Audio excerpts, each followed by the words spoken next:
Halo Sobat Komsos yang terkasih, kembali lagi berjumpa dengan saya Maria Marliani Manae. Nah, pada edisi kali ini kita akan kembali mengulas Sabda Tuhan pada Hari Raya Tubuh dan Darah Kristus. Tentunya di sini kita akan ditemani seorang narasumber yang akan menemani kita, membantu kita dalam hal mengulas Sabda Tuhan pada Hari Raya Tubuh dan Darah Kristus. Inilah dia, langsung saja pastor kita, Pastor Julius Simatupang Kapusin. Halo Pastor. Halo Maria. Ya, selamat berjumpa kembali. Selamat Pastor. berjumpa, senang berjumpa. Ya, terima kasih banyak ya Pastor karena sudah hadir bersama dengan kami untuk ngobrol-ngobrol, mengulas Sabda Tuhan pada Hari Raya Tubuh dan Darah Kristus. Benar. Baik Pastor, sebelum kita memulai kegiatan kita, langsung saja kami persilakan Pastor untuk memimpin kita dalam doa pembuka sekaligus nanti membacakan Sabda Tuhan. Baik, para pemirsa, saudara-saudari yang ikut dalam siaran Orsik kali ini, mari kita bersatu dalam doa. Dalam nama Bapa dan Putra dan Roh Kudus. Amin. Tuhan Allah yang Maha Baik, terima kasih karena kebaikan-Mu senantiasa kami rasakan dalam kehidupan kami. Secara khusus kebaikan-Mu itu begitu sempurna dalam Yesus Kristus Putra-Mu yang Engkau utus hadir di tengah-tengah kami.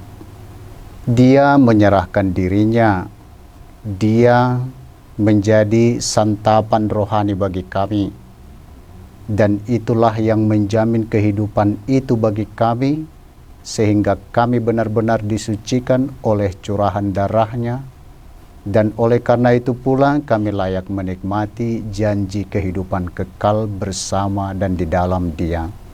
Semoga pertemuan kami dalam obrolan seputar iman Katolik pada kesempatan ini, siapa saja yang ikut dalam pertemuan ini memperoleh berkat melimpah dari Engkau.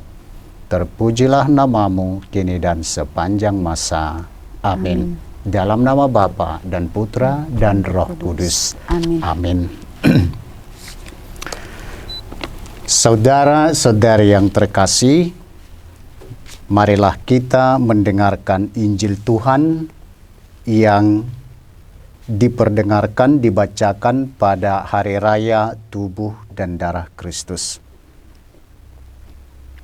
Tuhan bersamamu Dan bersama rohmu. Inilah Injil suci menurut Markus. Dimuliakanlah Tuhan. Pada hari pertama dari Hari Raya Roti Tidak Beragi, pada waktu orang menyembelih domba Paskah, murid-murid berkata kepada Yesus, "Ke tempat mana Engkau kehendaki kami pergi untuk mempersiapkan perjamuan Paskah bagimu?" Lalu Yesus menyuruh 2 orang murid-Nya dengan pesan, "Pergilah ke kota. Di sana kamu akan bertemu dengan seorang yang membawa kendi berisi air. Ikutilah dia, dan katakanlah kepada pemilik rumah yang dimasukinya, Guru berpesan, di manakah ruangan yang disediakan bagiku untuk makan Paskah bersama dengan murid-muridku? Lalu orang itu akan menunjukkan kepadamu sebuah ruangan yang besar, yang sudah lengkap dan tersedia. Disitulah kamu harus mempersiapkan perjamuan Paskah untuk kita." Maka berangkatlah kedua murid itu. Setibanya di kota, mereka dapati semua seperti yang dikatakan Yesus kepada mereka. Lalu mereka mempersiapkan Paskah. Ketika Yesus dan murid-murid-Nya sedang makan, Yesus mengambil roti, mengucap berkat, membagi-bagi roti itu, lalu memberikannya kepada para murid seraya berkata, "Ambillah, inilah tubuhku." Sesudah itu Ia mengambil cawan, mengucap syukur, lalu memberikannya kepada murid-murid, dan mereka semua minum dari cawan itu. Dan Yesus berkata kepada mereka, "Inilah darahku, darah perjanjian yang ditumpahkan bagi banyak orang.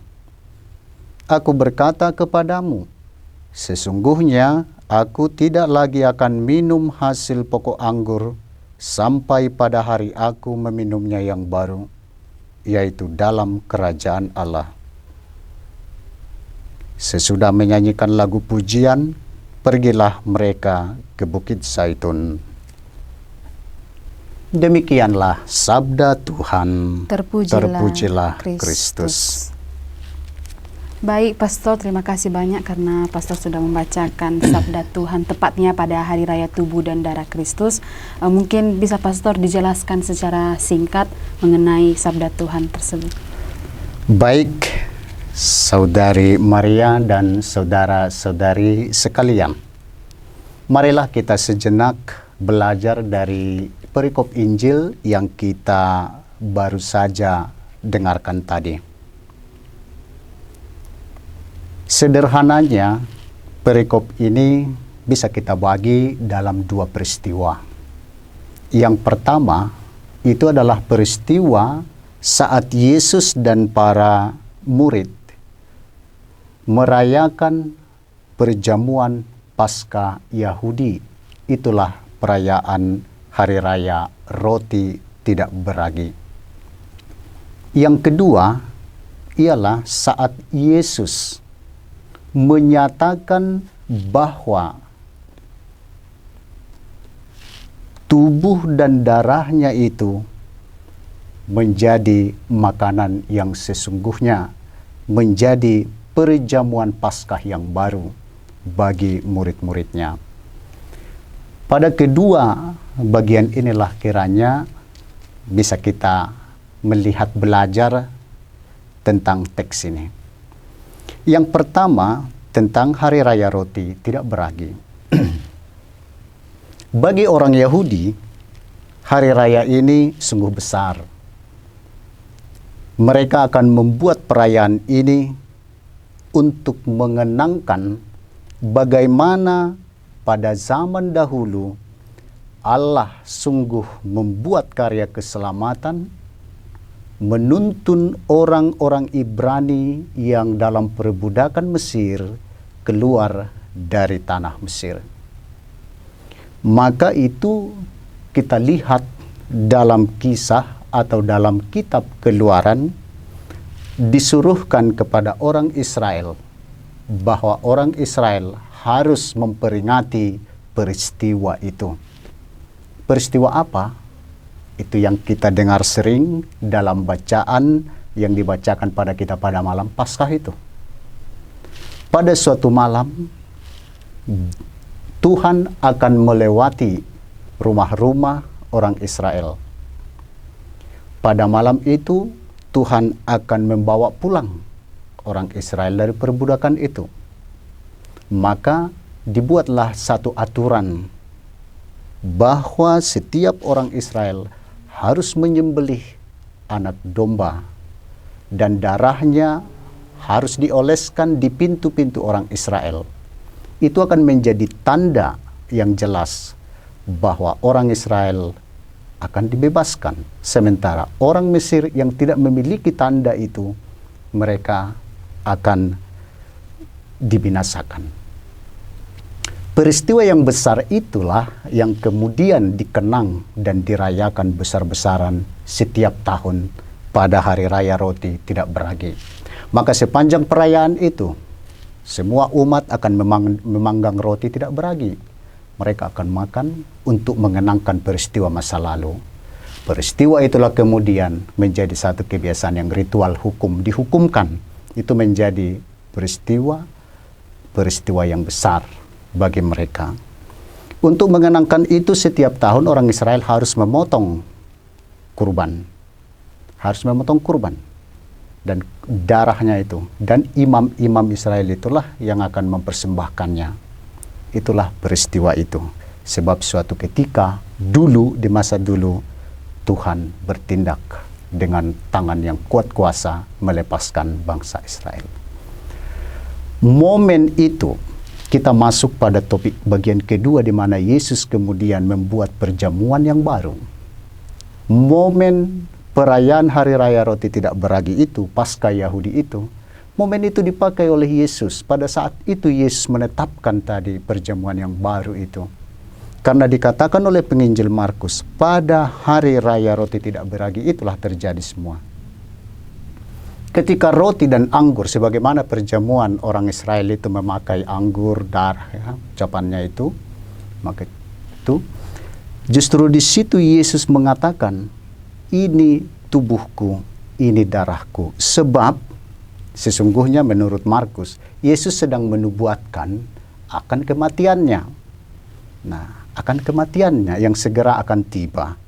Nah, Yesus mengatakan perjanjian itu, perjanjian yang baru itu akan dimeteraikan lewat darahnya sendiri. Bukan lagi dengan darah anak korban, bukan lagi dengan darah anak domba, tetapi darah Yesus sendiri. Nah, disitulah kita lihat suatu hal yang baru. Karena darah Kristuslah yang menjadi ikatan perjanjian yang baru itu.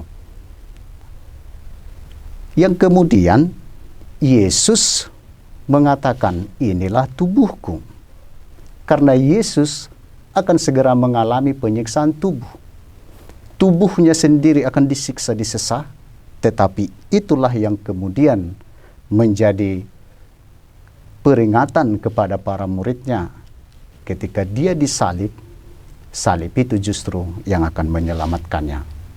Dengan kata lain, saudara-saudari, kurban yang diberi oleh Yesus itu bukan lagi sesuatu, bukan lagi anak domba, tetapi dirinya sendiri. Bukan dipersembahkan oleh imam-imam Yahudi, tetapi dia sendiri mengorbankan dirinya. Persatuan, kurban, dan dia yang melakukan kurban itu satu, Yesus sendiri. Inilah perjanjian yang baru itu. Itu adalah tindakan kasih Allah. Karena itulah dalam gereja kita, Ekaristi nanti yang kita mengerti itu, perjamuan tubuh dan darah Kristus, tidak bisa dilepaskan dengan pemahaman kita tentang salib dan sengsara Kristus. Justru yang telah dikatakan Yesus itu ialah tentang kenangan akan kematiannya yang akan segera terjadi. Maka Ekaristi itu sebenarnya harus dimengerti dalam konteks salib.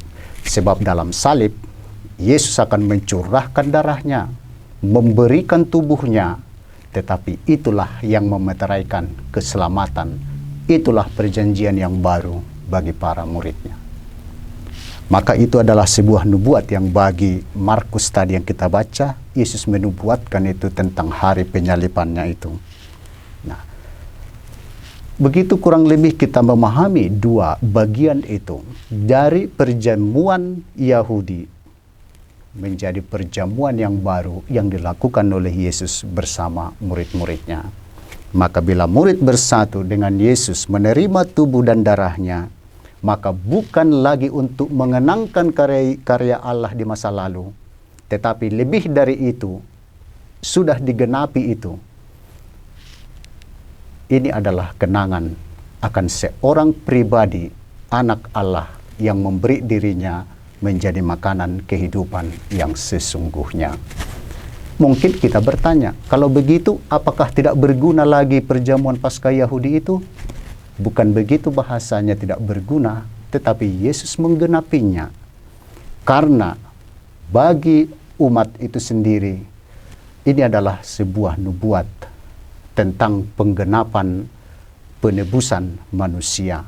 Bukan oleh darah kurban, tapi oleh darah Yesus, seorang pribadi, seorang anak Allah, putra Allah yang menyatakan dirinya dengan cinta sehabis-habisnya. Begitu kurang lebih kita memahami perikop ini. Sangat kaya teks ini tentu dalam ajaran gereja kita. Tak mungkin kita bahasakan semuanya ini, tetapi mudah-mudahan lewat pertanyaan yang akan disampaikan nanti, bisa kita lagi mendalaminya menjadi lebih mendalam. Demikian yang kita sampaikan. Terima kasih, Maria. Baik, Pastor, terima kasih untuk penjelasan yang luar biasa ya mengenai Injil pada Hari Raya Tubuh dan Darah Kristus ini. Baik, untuk lebih memperdalam mengenai obrolan kita pada Hari Raya Tubuh dan Darah Kristus ini, Kita coba kembali ke dalam teks Sabda Tuhan, Ya. di mana tadi di situ dikatakan bahwa pada hari pertama dari hari raya roti tidak beragi. Jadi situasinya mereka sedang merayakan hari raya roti tidak beragi. Betul. Di momen yang sama juga Yesus ini juga melakukan perjamuan kudus bersama dengan murid-muridnya. Nah, dari kedua momen tersebut, Pastor, di mana orang Yahudi sedang merayakan Paskah roti tak beragi, begitu juga Yesus sedang merayakan perjamuan kudus bersama dengan murid-muridnya. Nah, apa yang menjadi kekhasan dari perjamuan kudus Yesus ini bersama dengan murid-muridnya? Lalu mengapa di saat momen itulah mereka, Yesus khususnya, merayakan perjamuan kudus ini bersama dengan murid-muridnya? Baik, terima kasih atas pertanyaan yang sangat mendalam ya. Iya, Pastor. Ini masuk dia. Karena kan tadi Pastor makin jelaskan ya, inti. sangat bagus bahwa Yesus ini merayakan perjamuan kudus saat momen Paskah orang Yahudi juga. Betul, Lalu menurut apa yang teks menjadi Markus. kekhasannya? Oke, Pastor. Iya, jadi memang Markus mengatakan begitu ya. Justru pada momen hari raya roti tak beragi itu dipakai oleh Yesus. Nah sekarang pertanyaannya, apa kekhasannya? Kekhasannya ialah terletak pada bahwa roti dan anggur yang dipakai biasa dalam perayaan itu sekarang ini menjadi tubuh dan darah Kristus. Bukan lagi ini tentang roti fisik, jasmani, tetapi ini sudah menjadi roti, makanan, santapan spiritual. Yesus sendiri, sabda kehidupan itu sendiri, putra Allah sendiri. Kalau dalam perayaan Yahudi itu, kita mengerti roti itu, ya roti biasa untuk mengenangkan yang dulu itu, yang dikatakan itu. Bahwa mereka memakan roti yang tidak beragi. Karena kalau ada raginya katanya, mereka itu akan dibinasakan. Macam itu ya, bahwa dalam kitab Keluaran ya. Nah, tapi ini enggak. Nah, jadi ini roti ini bukan lagi roti jasmani. Artinya ini bukan hanya ritual lagi. Ritual tentang sesuatu, tentang roti jasmani itu. Tetapi ini adalah pribadi yang hidup. Pribadi ilahi. Maka ini adalah memang benar-benar kehidupan itu sendiri. Yesus menyatakan, ini tubuh dan darahku. Tubuh dan darah dua unsur dari seorang hidup yang hidup ya. Makhluk yang hidup, dan Yesus sendiri artinya benar-benar hidup Yesus. Nah itu benar-benar saya itu. Tetapi dia sebagai manusia tentu ada wujudnya, karena Yesus itu adalah sekaligus Allah sekaligus manusia ya, kita mengerti. Dia mengambil wujud yang paling sederhana yang bisa lebih mudah dimengerti itu. Nah kebetulan memang dalam perayaan itu roti itu menjadi satu materi yang sudah dikenal ya, dan itu memang harus dipanggang katanya dalam pesta itu. Situ kekhasannya. Sekarang menjadi hidup Yesus sendiri. Bukan lagi tentang sesuatu materi, tetapi sudah menjadi hidup Yesus. Hidup Yesus, keilahian Yesus, hidup rohani Yesus sendiri. Gitu. Situ kekhasannya. Artinya kan Pastor, kalau orang Yahudi merayakan Paskah, mereka menggunakan roti tak beragi karena itu tadi. Tapi beda dengan Yesus merayakan perjamuan kudus bersama dengan muridnya, mereka mengerti sebagai tubuh dan darah Kristus ya. Itulah yang menjadi perbedaannya. Oke, Pastor, terima kasih Pastor. Baik Pastor, kita lanjutkan Pastor. Silakan, iya. Baik, dalam gereja Katolik kita selalu ya merayakan yang namanya perayaan Ekaristi. Baik itu hari Minggu, hari biasa, dan hari-hari raya. Lalu menurut Pastor tersendiri, dalam perayaan Ekaristi ini bagian mana yang paling sentral dia, yang paling menyentuh iman kita? Kita tahu bahwa ada dalam perayaan Ekaristi ini ada beberapa tahap ya. Lalu bagian ini yang mana yang paling sentral, Pastor? Silakan. Ya, dalam konteks perikop kita ini sekarang yang kita baca ini, bagian yang begitu mengungkapkan apa yang dikatakan dalam Injil ini sekarang itu berada dalam bagian doa syukur agung. Doa syukur agung itu yang didoakan imam itu secara, ya itu doa imam lah katakan ya. Di saat itu ada konsekrasi, kalau ingat ya, imamnya mengangkat hosti, ya, inilah tubuhku yang diserahkan bagimu. Inilah darahku ketika diangkat piala. yang dicurahkan bagimu. Ini adalah momen yang begitu sentral. Dan disinilah sebenarnya terpusat semua pemahaman kita tentang sabda ini. Yesus sendiri bersabda dalam perayaan itu. Yesus sendiri, kata-kata Yesus sendiri kita ingat di situ. Dan peristiwa yang dikatakan di situ ialah peristiwa Yesus, peristiwa Paskah, misteri Paskah. Kita mengenang semua itu, keutuhan misteri Paskah itu sampai kebangkitan Tuhan itu ya. Inilah yang paling sentral, yang paling menyentuh perasaan. Bagi saya sendiri pun pada saat inilah saya sungguh lebih lagi merasakan suatu momen di mana perayaan itu benar-benar perayaan yang hidup dan menghidupkan. Gitu saya melihat. Berarti bagian doa syukur agung ini ya, Pastor? Doa syukur agung khususnya dalam kata-kata konsekrasi itu. Iya. Oke, Pastor. Berarti kalau bagian itu yang paling penting, yang sentral, yang lebih menyentuh hati umat. Nah, apakah tidak tertutup kemungkinan bagian yang lain itu penting atau tidak? Atau bagaimana? Tentu semua dalam rangkaian liturgi perayaan iman itu semua tentu pentingnya. Tapi yang lebih sentralnya itu. Iya, dalam konteks bacaan kita ini memang disitulah poin dari perayaan Ekaristi itu. Saat kata-kata Tuhan itu terdengar di situ ya, diungkapkan, dinyatakan, dan kemudian itu benar-benar kita rasakan dalam hati kita. Baik, Pastor, terima kasih. Oke, Pastor, berkaitan dengan Hari Raya Tubuh dan Darah Kristus, begitu juga sabda Tuhan yang telah kita ulas sedikit. Kira-kira menurut Pastor, bagaimana sikap yang seharusnya, yang harus kita lakukan dalam menyambut dan menghormati tubuh dan darah Kristus ini? Mungkin pengetahuan ini penting untuk saya dan Sobat Komsos yang sedang menonton. Benar sekali itu, Maria. Kita memang harus makin masuk, karena dalam pengajaran gereja kita, Ekaristi inilah yang dikatakan sebagai pusat dan sumber dari kehidupan liturgi Kristen kita. Maka memang ketika itu sudah kita pahami, kita hayati sebagai Yesus sendiri, sebagai Allah sendiri yang hadir, yang bahkan memberi dirinya dalam wujud yang sangat real begitu, nyata, maka memang tiada lain selain hikmat, hormat, dan sujud. Maka ya dalam gerak-gerik yang dibuat dalam panduan perayaan Ekaristi kita, tentu ini ada ragam cara penghormatan ya, tetapi setidaknya hati kita harus benar-benar itu terfokus melihat dan menyadari betapa Tuhan itu mencintai kita sampai diberi itu hidupnya, tubuh dan darah itu dalam rupa roti anggur yang sudah menjadi Kristus sendiri. Maka rasa khusyuk, hikmat, berdoa itu ya ini harus, tidak mungkin tidak. Maka misalnya ya sampai hal yang paling konkret, tidak usah lagi maunya terjagalah di situ kan. Ya jangan ngantuk-ngantuk melulu kan. Jangan ngantuk-ngantuk melulu, apalagi mulai lagi bisik-bisik, apalagi sambil main-main HP lagi. Aduh, janganlah ya begitu. Jadi kita harus benar-benar menghormatinya, sangat merasakan bagaimana Tuhan itu masuk di dalam hidup kita. Itu saya lihat satu sikap yang benar-benar harus dibuat. Bahkan gereja kita menganjurkan ketika kita mau menerima tubuh dan darah Kristus, maka disposisi hidup kita, hidup rohani kita itu harus benar-benar tidak dalam dosa yang berat. Itu dalam dosa maut dikatakan begitu. Maksudnya apa? Hendaknya yang suci itu kita terima dalam hati yang suci begitu ya. Maka dalam pengajaran gereja dikatakan orang yang dalam dosa berat itu diwajibkan untuk pengakuan dosa dulu. Nah, jadi sakramen rekonsiliasi dulu, sakramen tobat.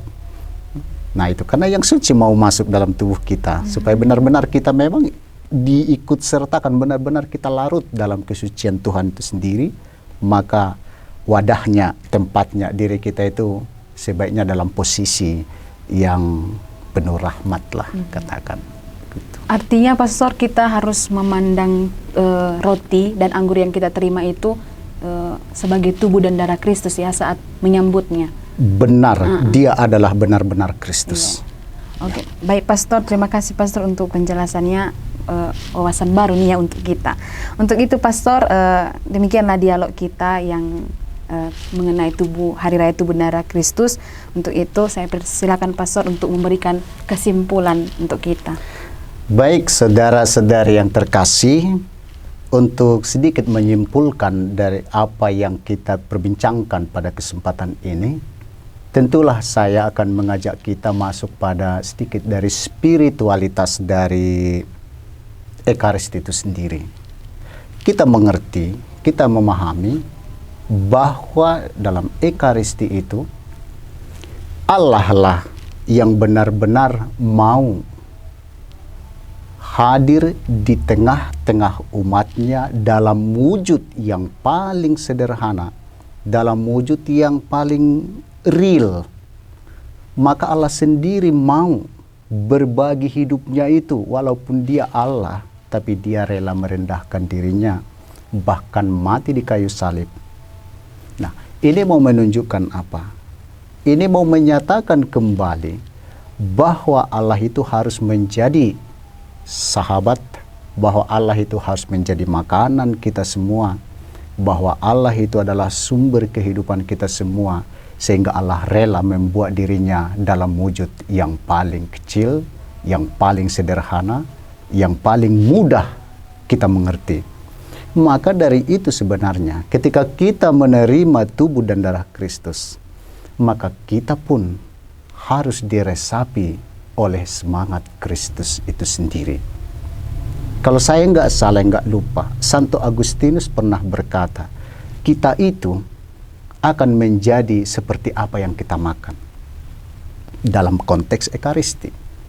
Maksudnya, bila Kristus itu telah menjadi makanan kita, rela membagi hidupnya menjadi makanan kita, maka semangat berbagi juga itu mau tak mau tidak boleh jauh dari setiap mereka yang menerima tubuh Kristus itu.